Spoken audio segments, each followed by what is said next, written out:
Hasan Muhammad Ditiro lahir di Pidi, Nangro, Aceh Darussalam, 25 September 1925. Ia adalah cicit dari pahlawan nasional Teuku Cik Ditiro Saman yang melawan kolonialisme Belanda.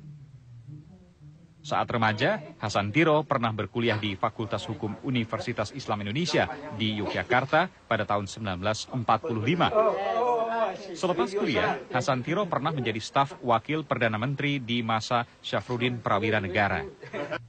Tak lama kemudian, Hasan Tiro dikirim ke luar negeri sebagai staf penerangan di Kedutaan Indonesia di Kantor Perserikatan Bangsa-Bangsa di New York, Amerika Serikat. Hasan Tiro lalu meneruskan ilmu hukumnya di Universitas Columbia, New York, dan meraih gelar doktor dari Universitas Plano di Texas.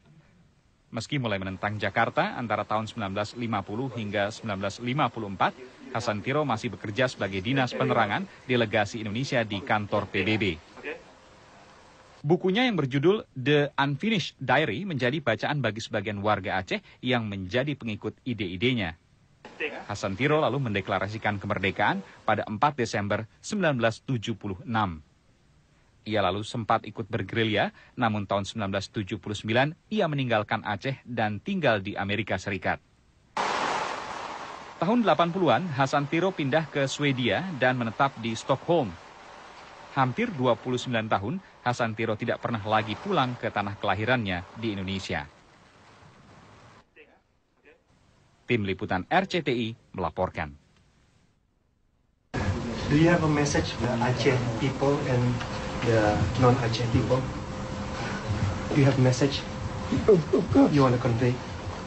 Well, with both of them, fine. We want to be the best. Okay. So, thank you. Are you committed with the peace process? Yes. Yes. Yes. And how? What is your main purpose to come to Aceh? Well, it's the place I have to go. Yeah. You going to go home? What do you miss the most? Probably. No, I don't think. Because I have a life in the world, Yes. so I have to go there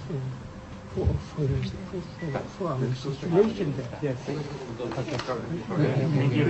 Thank you. All the best.